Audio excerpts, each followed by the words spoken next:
Hepinize merhaba arkadaşlar. Yeni bir özellik serisiyle karşınızdayım.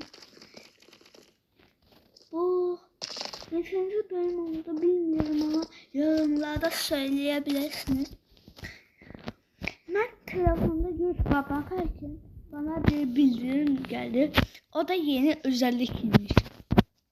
Bakın, burada yatırdığım orada geçebilmiyorduk. Çünkü henüz sayılmış dakikamız ne bileyim olmak yetmiyordu. Ama da yetti. Evet. Ve bunu sadece 30 saniye 40 saniye işletebiliyorum. Dolar ne saniyeydi? 60 dakika işletebiliyorum. Yani bir saatte. Ama hem işe de oturabiliyorum. Yani normal şeylerdi bunlar. Neyse. Normal şeyler. Bir saatlik işletebilirim. Ama ancak ihtiyacım olduğu vakit öğrenmeliyim. Yoksa ban yerim. Ban neydi? Neyse. Yaşan şeydi. Yaşan arkadaşlar. Oyundan atılırım. Eğer baş başına işletmiyordum.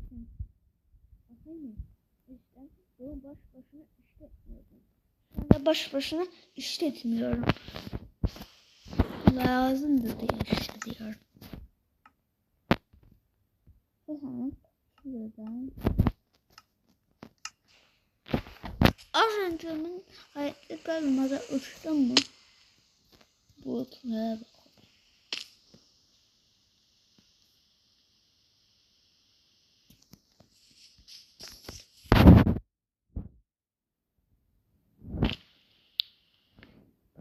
İşte şunları göre bak be. Oh.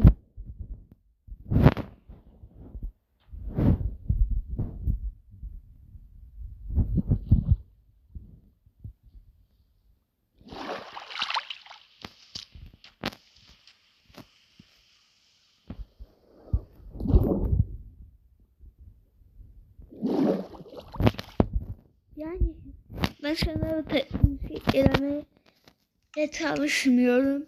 Neyse. Arkadaşlar şu ihtişamlı görüntüye bakın be. Göstereyim burayı.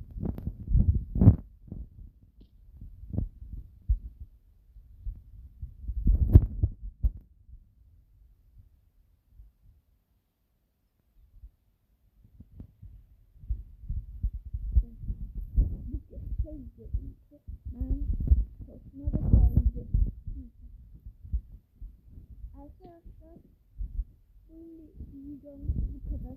Ve de